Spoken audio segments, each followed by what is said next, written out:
We were very messed up. Paula Badosa's coach lays bare her gritty fight against pain and overwhelming setbacks. Paula Badosa's journey back to the courts has been anything but easy. A recurring lower back injury first hit her in Rome 2023, leaving her with 2 fractured vertebrae. This injury led her to withdraw from the 2023 French Open. After a long road to recovery, she made a strong comeback in 2024 by winning the Mubadala City DC Open. But the pain came back again in Merida in March 2025, leading to painful withdrawals the Indian Wells, ahead of R64, and Miami, after reaching the last 16. However, the latest heartbreak came in Madrid. Just before her opening match, the injury sidelined her once again. Even with all these setbacks, Badosa is not the kind to back down. Her coach, Paul Toledo Beg, has been highlighting her fighting spirit every step of the way. Their story goes back a few years. On August 12, 2021, Paula Badosa ended her 11-month coaching partnership with Javier Morti. This announcement came the day after her defeat to Rebecca Marino in the round of 16 at the Canadian Open. Then came her partnership with a new coach, Jorge Garcia, who guided Badosa through Indian Wells title and a career-high ranking of number 2 in April 2022. However, ahead of 2023 Indian Wells, she parted ways with Garcia. That was also the moment when things looked even darker. Doctors had warned Badosa that it would be very complicated for her to continue playing without cortisol injections. At the same time, she slipped out of the top 65 in the women's singles rankings. Even though she says the injections are helping her, the pain didn't disappear completely. She knew it was time for change. Ahead of that year's Stuttgart Open, Paula Badosa announced a completely revamped team. As shared on social media, her technical coaching will be handled by Edu Esteve and Paul Toledo, while Jordi Vertiger will serve as her fitness trainer, and Juan Carlos Vargas will be her physiotherapist. It took a few months before its impact was visible. 2024's first 7 months were a tale narrated by early exits and withdrawals due to injury. Then came her 4th career title and her 2nd at the WTA 500 level at the Washington Open in August. With this, she returned to the top 50 in the rankings after 47 weeks, to number 40.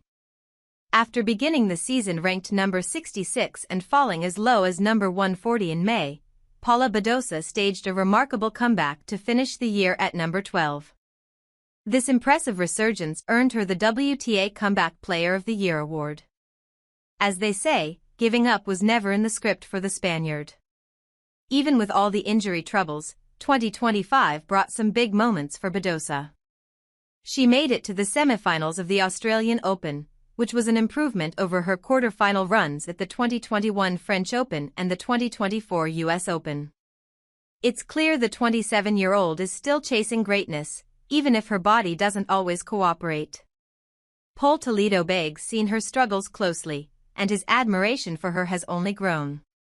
Speaking to Eurosport on April 27 in Madrid, he was asked, "What is the biggest lesson you have learned from Paula?" He responded, "How brave and strong she is, above all strong. Last year we were really messed up, it was hard to keep going, but she did. To this day, I would never give her up for dead, she gives her life for this sport, she's all out. That's what surprised me most, her passion for this sport, tennis is everything to her. Winning makes her so happy that all she thinks about is getting better so she can have that feeling again."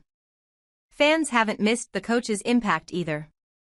After watching her comeback in 2024, where she stormed back into the top 30 and won in Washington, one fan praised Paul Toledo on.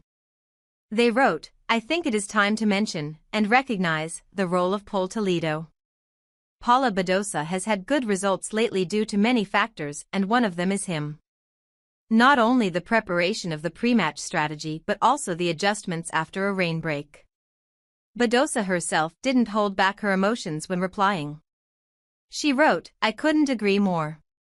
What a great analysis on your part. People tend to praise the player but without the coach behind him, it wouldn't be the same. He is the most important part of my professional career. One of the best people and professionals I have ever had. At the Australian Open earlier this year, Paula Badosa found herself in a tough match against the 17th seed, Marta Kostyuk. After taking the first set 6-4, she went 0-5 down in the second. Frustration took over. During a changeover, she shouted at her box, complaining about the wind, and even offered them her racket, almost daring them to play instead. Badosa did rally to win 4 games in a row, but the hole was too deep. Kostyuk closed the second set 6-4 and then won the match 6-4, 4-6, 6-3. Many thought she was lashing out at her boyfriend, Stefanos Tsitsipas, but it turned out she was actually venting at Pole Toledo. The coach later admitted he had been provoking her to fire her up for the battle ahead. Now, with her clay season put on hold, Badosa once again finds herself in a fight with her own body. The Spaniard's story is one of resilience, loyalty, and sheer love for the game. Will Paula Badosa come back even stronger this time, too?